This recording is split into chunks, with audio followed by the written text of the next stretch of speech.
We also have a volunteer program where you can contact Amgen and have an Amgen employee do a speaker in your classroom. They have a whole panel of speakers that they will roundabout through. So we'll talk all about that more in person. So the next slide. These are our 6 distribution centers. As you can see, we're called Greater Los Angeles, and they mean that. We cover, I don't know how many counties now and how many districts. It's amazing. Luz is at our Channel Islands Center. She covers mainly Ventura, even up to Santa Barbara. I'm at Pierce College, and I used to cover a bigger site, but now I'm mostly in the Valley. And I do a lot of people that are up farther north, Bakersfield, Porterville. Then we have Robert, who's at our new Trade Tech site. He's doing all of the South LA and South Bay areas. We have Mitzi Natarino, who's at our Mission College site. She's a new site up there at Mission College. Sam Liano's at our Pasadena site. She has a very large center as well. And then down at Fullerton, our huge center down at Fullerton, who does all of the Orange County sites, some places down to almost close to San Diego and Inland Empire. So we have quite a reach. Just a little idea. These are some numbers. We are getting close to our 1 million students that we have served around the world. We have served over 4,400 teachers worldwide and over 2,000 schools worldwide. For ABE-LA alone, we are the largest ABE site. We are the first, the best, the largest. And we have, last year, we served over 23,000 students in the LA area, 200 teachers, and 140 schools. So we do quite a bit of work.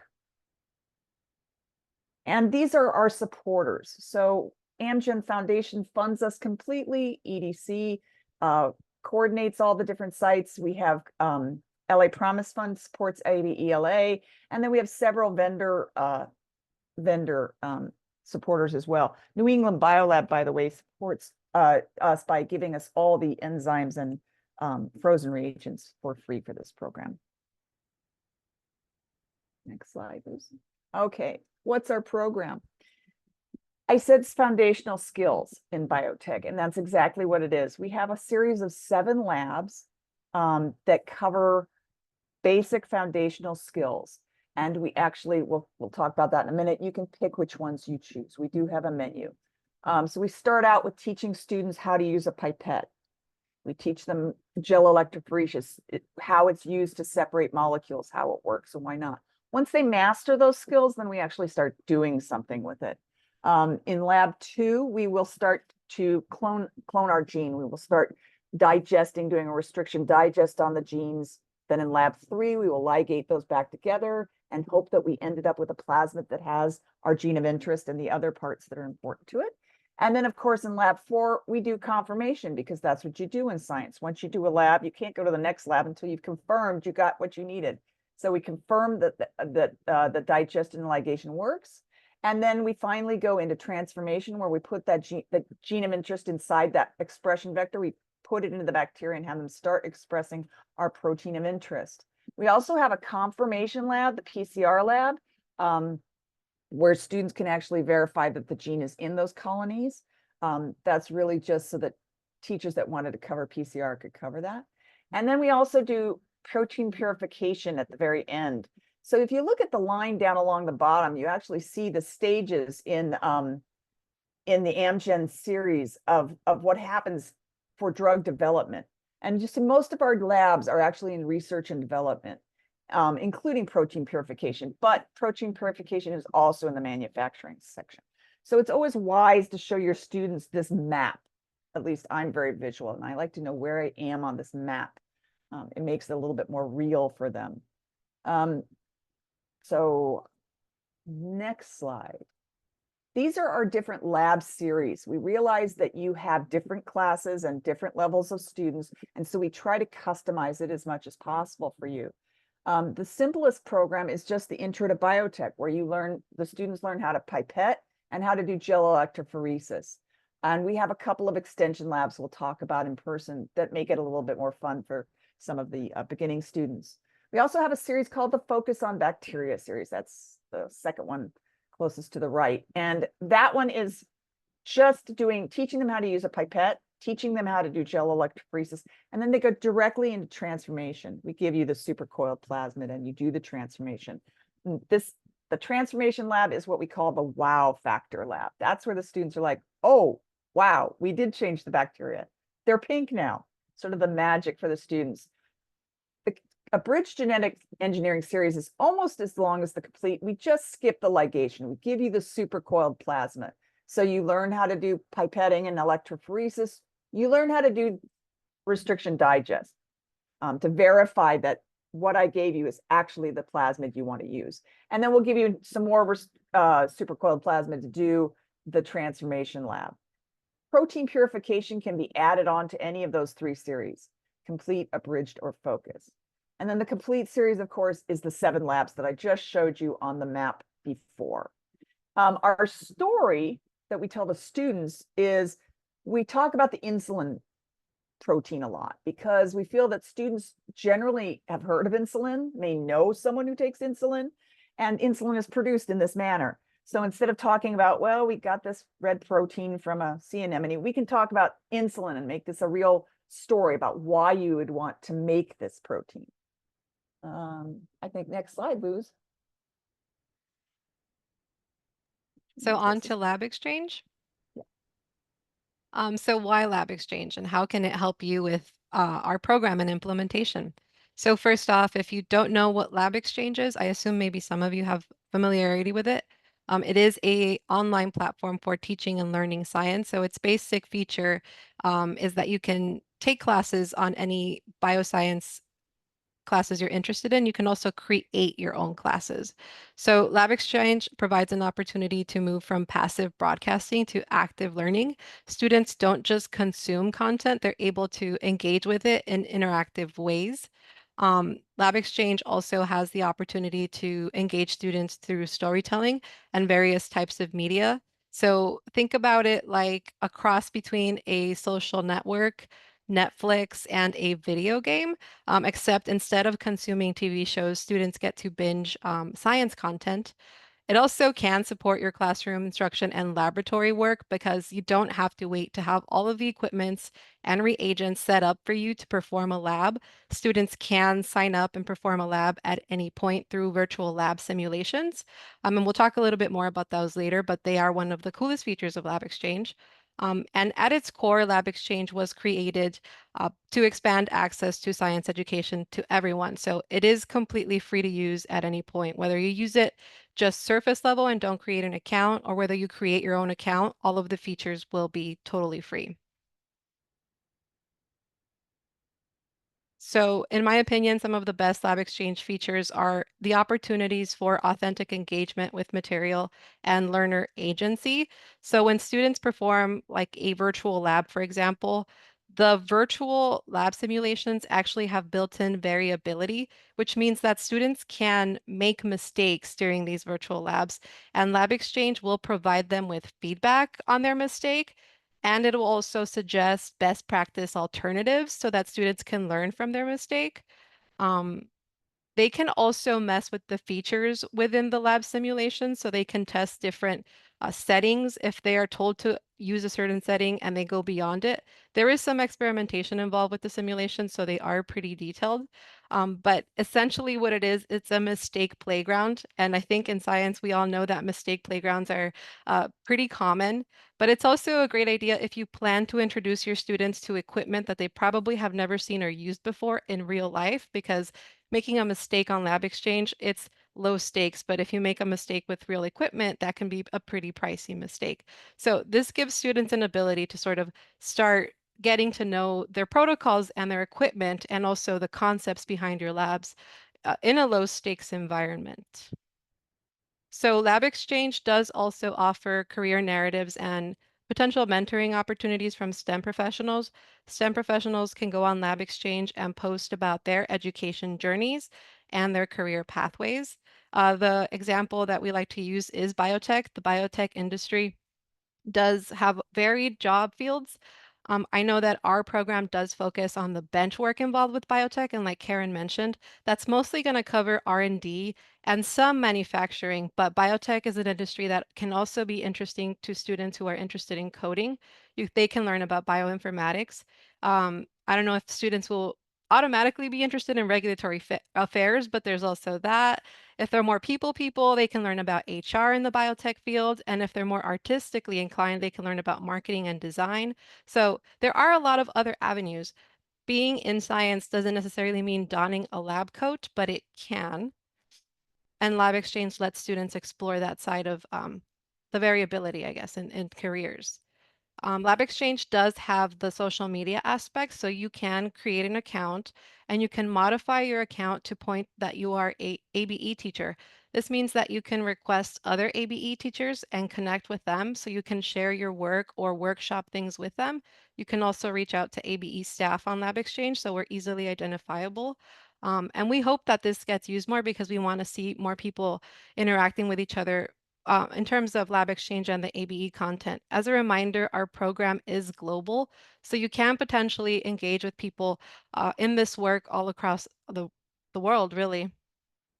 And so you do have the ability to modify your account that way if you want to. So we do want to talk a little bit about taxonomy. Things are referenced specifically in LabXchange. So content on LabXchange is referred to as assets. An asset is any individual learning experience. So this can be a video, a PowerPoint, a scrollable, anything like that would be considered an asset. And assets are organized into pathways. So a pathway is essentially like a chapter. To make a class when you're on LabXchange, your class will consist of multiple pathways that will consist multiple assets. And again, the simulations are probably one of my favorite assets here. And they're a big plus for students because students are familiar with the technology and they're able to navigate it pretty easily. And they're great for teachers. I think you all can probably think of more ways to utilize the simulations that I can, but some examples that we have mentioned in the past include pre-lab assignments. If you want students to get to know a protocol or their equipment before they go into your in-person lab, you can assign LabXchange pathways as pre-lab assignments. And another way you can use it is if you have a student who is part of a larger group and ends up missing a lab, they can do the lab simulation at home so they don't miss out on any of the context and then hopefully rejoin the class next time without having missed that information.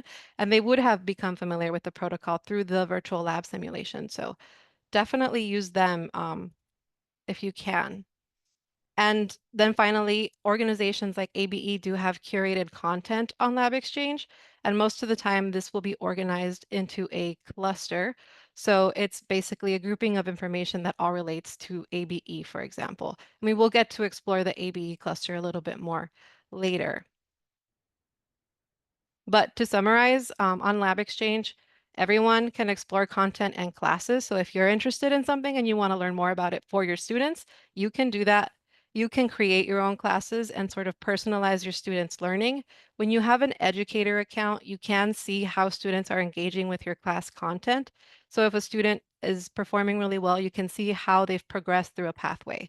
And if not, you can also contact them directly and say, hey, I've noticed that you've only completed 10% of this pathway. Are you struggling? Is there another asset maybe we can assign that student that will better align with their learning style? Those are ways that you can personalize student learning. And of course, you can connect with a larger community. Anytime if you see an ABE staff member for sure, or ABE teacher, you can always feel free to friend request them and engage with them on LabXchange. And students get access to developing career insights. If there is something that they're interested in learning more about, they definitely can explore that on LabXchange a little more. Um, we do want to give you a brief tour of what this looks like. I know we threw out a lot of terminology. So in order for you to see it, you might have already if you were able to create an account, but this would also be a good time if you did encounter any issues with LabXchange to let us know. So if you did have questions about that, you can throw them in the chat or unmute yourself while I set up our LabXchange tour.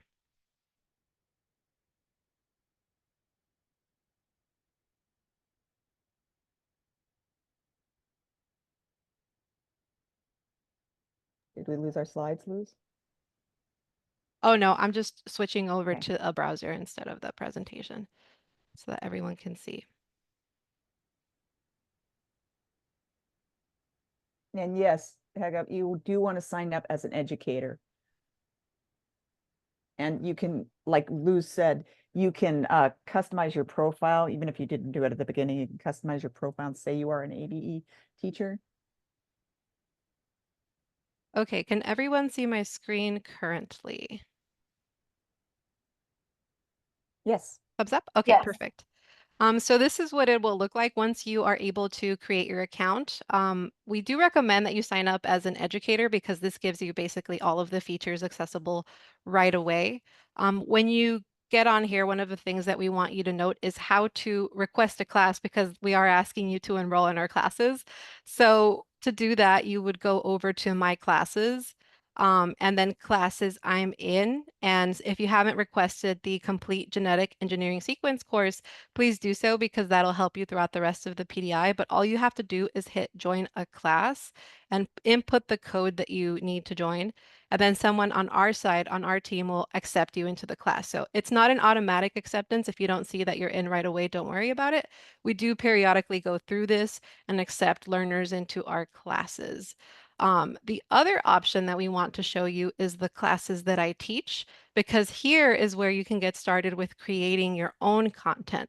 So if you really like LabXchange, you like the simulations, and you think they will be helpful to your students, creating a class is pretty simple. The same like joining a class, they have a little plus sign. When you hit create a class, you would have to name your class. So I could do ABE class number 1. And all you have to do is agree to the terms. Sorry, that was a misclick. And then you would be able to create a receptacle. So I think everyone gets the point. I don't have to go back. But after that, you'd have a receptacle that looks like this for your content. One thing we recommend for joining content, adding content to your class, you should have already applied to the complete genetic engineering sequence course. So you would go over to classes I'm in. I can't log into my own class, unfortunately, so I can't show you the actual course, but there are some courses here that I can use to demo. You would be logged in and then directed to the complete genetic engineering sequence course. But if I wanted to add material from here to the class receptacle that I just created, all you would have to do is go over to the content that you're interested in and then select add to class. And then that'll bring up all of your class options so that you can see, so that you can add it to whatever class that you want. It would help if you had faster internet than I do, but this is a good example here. I can use this class. I want to assign it to this section, and then you'd have it saved. So currently LabXchange doesn't have a feature where you can clone a class in its entirety immediately, but it's kind of a good thing because if you look into our complete genetic engineering sequence course, there is a lot of content there and you don't necessarily want to assign all of that content to your students. You can go into the class and pick and choose the pathways that you think will best suit your classroom or will best suit you for your teaching strategy and just assign those. Just for time's sake, we know that you only have the kit for a 3-week period, so you can pick and choose what you want and then add it into your classroom. So as far as supporting the ABE implementation with LabXchange, that's probably what you're going to be doing for the most part. But do know that when you make a class, you can add your own content. So it's not limited to the LabXchange library. You can absolutely modify or add your own content to your classroom. The library is very vast, though, so you are more than welcome to search for more content than ABE related content. Are there any questions so far about LabXchange and how to get started? I think, is it source that you would, if you wanted to look up something on restriction enzymes, is it source and you could check whether you wanted a video or you wanted text? Yeah, there should be a, um, let's see. Something I'm that, not sure actually how to filter by that, but we can try the search restriction enzymes, for example. You might be able to filter out if you wanted to video. Yeah, see up at the top, You pathways, can do clusters, yeah. simulations, and that would show you all of your simulations. Clusters, if you're looking for the ABE cluster, you can look for that here. But yeah, you can add individual assets to your classes as well. You don't have to add full pathways to it. Okay, I'm gonna stop my share there and then resume our PowerPoint.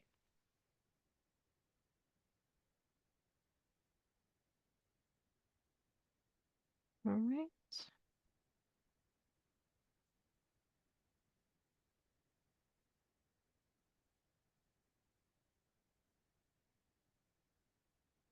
Any questions?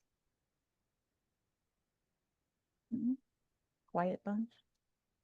Did anyone encounter any issues with creating an account or enrolling? Okay, looks like we're good. So Karen, I'll turn it over to you. Yeah, I wanted to add some links that you'll find useful when you're just starting out with LabXchange. One is how to use LabXchange here in case you forget what we told you. So that's a really good pathway or cluster to go through. Then the next slide, Luz. Here are some more useful tutorials on LabXchange, how to use it for teaching, how to search the library, how to add your own content. This is what Luz has talked about, but in case you need to go, learn a little bit more about that, how to make a pathway, using simulations as a teaching tool. I guess the kids do really like the simulations. Karen's not the best at them because she's never played a video game in her life, but there you go.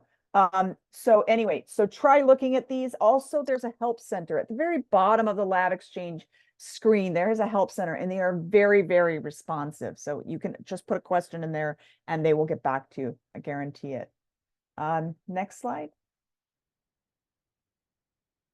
Okay, here are the clusters. Here's the main ABE cluster that will have all of our labs. There's also a guide on how to go through them. And then at the bottom, I have how you can integrate the LabXchange while you're doing the ABE labs, or even slightly before that, so you can get some ideas on how to use that. I just wanted you to have all these links. And so we'll make this slide deck available to you. Next slide.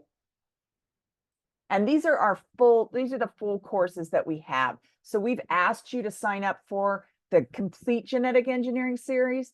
If you feel that some of the concepts in that are a bit much, you need a little refresher, then sign up for our fundamental classes, our fundamental concepts.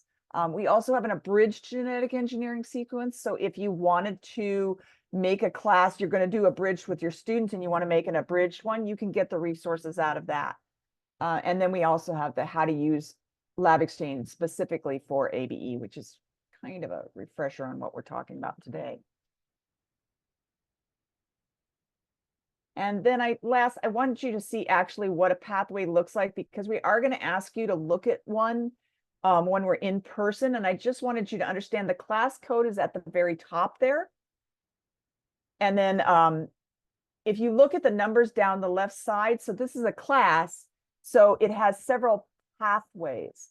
So when I'm going to refer you to go to 5.13, I want you to go to the class, go to pathway 5, and go to asset 13. Okay, so that's how you will find them. Any questions? No?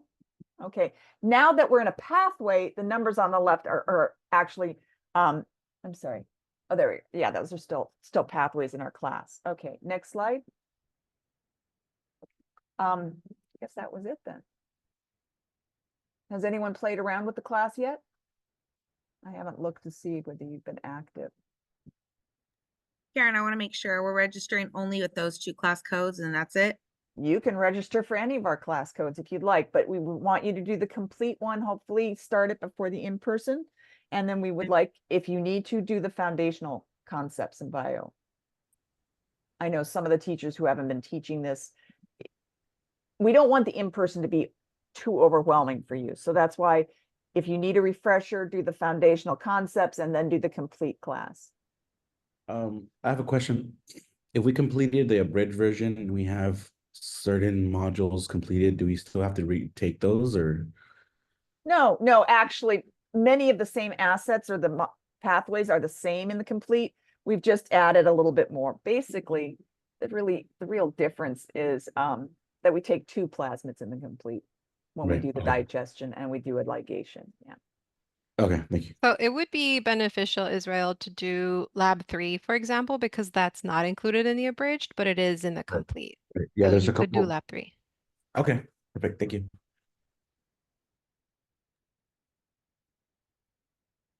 And like Lou said, most of our teachers, they're using the simulations as a pre-lab exercise. You actually can, when you make a class, you can actually monitor your students' progress on this and how well they do. There are sort of like assessments on this that you can set up in your class. And they also use it a lot for students that miss something. Or if you don't have time to cover different videos and all of this in your class, you can assign it as homework. Because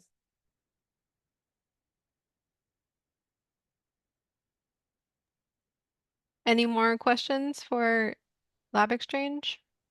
I have a question. Could you please, Helen, repeat what you mentioned about the classes said if you want to access something, I'm lost.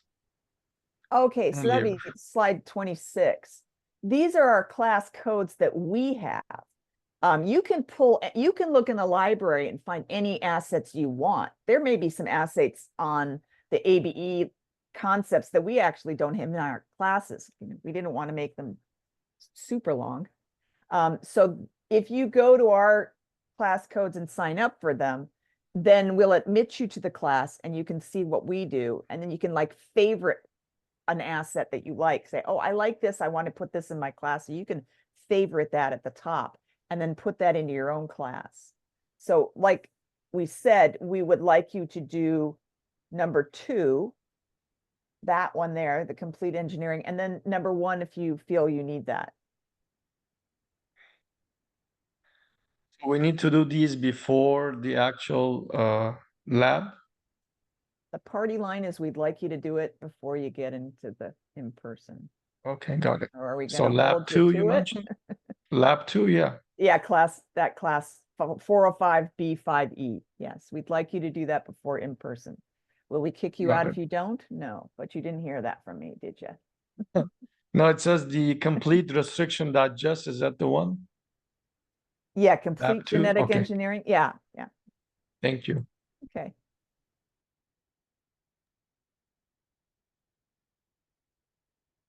Any other questions? Questions about the upcoming in-person? I guess we sped through this pretty quickly. And yeah, if you have any questions while you're working on LabXchange after this meeting, you can always email the ABE general email and we'll get your questions answered. But if there are no more questions for now, like Karen mentioned, the next steps would be to make sure you create an account and enroll. And we do strongly recommend you complete the complete genetic engineering sequence course because that will prepare you fully for the in-person session. When it comes to PDIs, we are trying to fit a lot of information into the time that we have, and that's only going to be 4 days. And as a reminder, when you book a kit and materials for ABE, you get 3 full weeks to do these labs. So we're fitting all of that information into 4 days. So it is just to help you. And then you'll see the student experience, right? So you can sort of modify that to your needs in your classroom. After the PDI in its entirety, we do hope that, I mean, at least some of you can feel comfortable creating a class and sharing items from either the ABE cluster or any of the classes that you may have utilized to learn in this PDI, so like the complete. And the LabXchange library, those are resources that are available to you. There are lesson plans on there too that are fully decked out. So those are accessible to you as well. Um, and like Karen mentioned, if you have any questions about not LabXchange, but the PDI, since we do have the time, we can go over that now. Or if you have any more questions and need me to bring LabXchange back up, I can also do that. I would Let like us to know. just mention one thing in that some of you are training now in July, and you may not actually do the labs in your classroom until next March. That's a long time to remember this. So you can use the LabXchange class to remind you, brush up on the topics before you actually do this with your students. And we will have the slide deck up available as soon as they'll have access tonight, even Luz, to get these. Yeah, they links? should. Okay. I will send a follow-up email, and that email will include a post-workshop survey for this portion. You will also get one for the in-person session. So both aren't due technically until the last day of the in-person session, but I recommend filling out this one as soon as possible so you have it fresh in your mind. But you will see that in your email. Okay, I'll stop share for now. In that last slide, we have a link to the main international ABE website and one to our own, and we will be referencing these in the in-person. So you may want to just bookmark these on your laptops and bring your laptops to the Huntington Gardens with you. Okay, so thank you, everyone. If you have more questions, Karen and I are happy to stay on here to answer your questions about LabXchange, ABE, the PDI, etc. If you don't have any questions, then you can get started on your LabXchange Complete Genetic Engineering Sequence course. And we'll see you all at the in-person PDI at the Huntington Library. I do have a question. Mhm. So I put in the chat, but so we need to complete 405 B5E before the in-person training. Do we also have to do the 516168? Because somebody says we should sign up for that too. I think you should sign up for it. You don't have to, if you feel confident, you know these, if you're already teaching these concepts, then you're fine. Okay.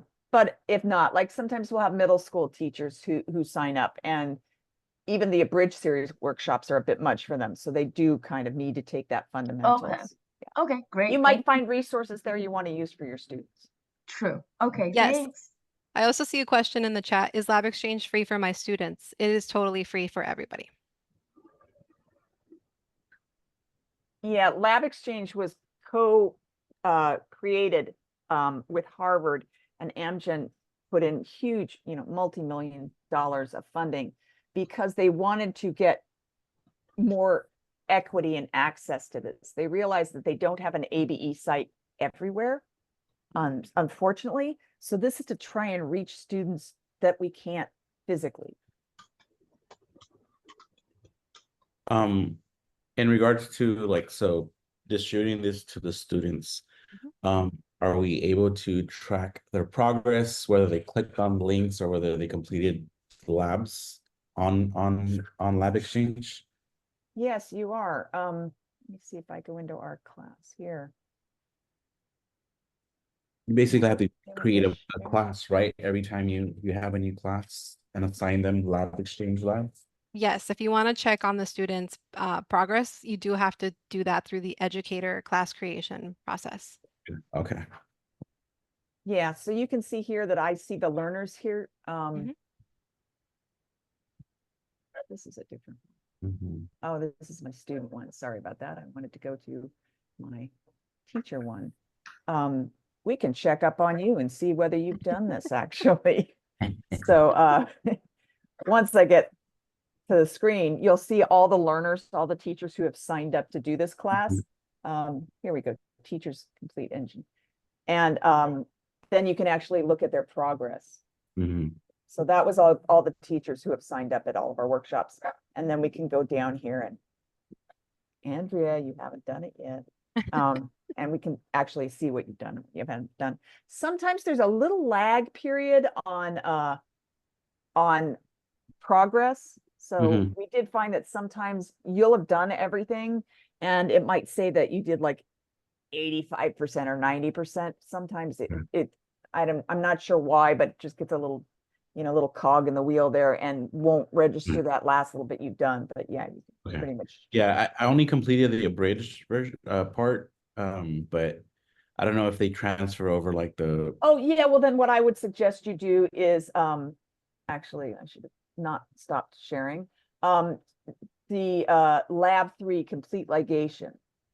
You might want to yeah, you might want to do lab 2 in Okay. the pathway for lab 2 in this class, and the pathway for lab 3 in this class. Okay. Lab 2, lab 3. And you That's did like do ignition and electrophoresis, or is electrophoresis in lab 3? I'm not sure. lab 3 is ligation. Ligation. Yeah, Okay. and I would do lab 2, which is complete restriction and digestion, so you know the 2 plasmids. And Mhm. then I believe you did protein chromatography with that. Yeah. But we also have, at the very end, we have lab 7, which is colony PCR. So we do that the last day of the complete series. So you might Okay. want to do that one. Okay. And then regarding the request, I have a request pending. How long does that take usually? Oh, that means Karen just has to go up here and look and come back and let you in. That's all. Yeah, there's a few teachers who Mhm. asked about that, so I told Yeah. them you would approve it after the meeting. Yeah, Gotcha. sorry. Yeah, that's good. We can go in right after and let everybody in bulk. Yeah. Yeah. I think I had about 3 or 4 teachers asking about that. Gotcha.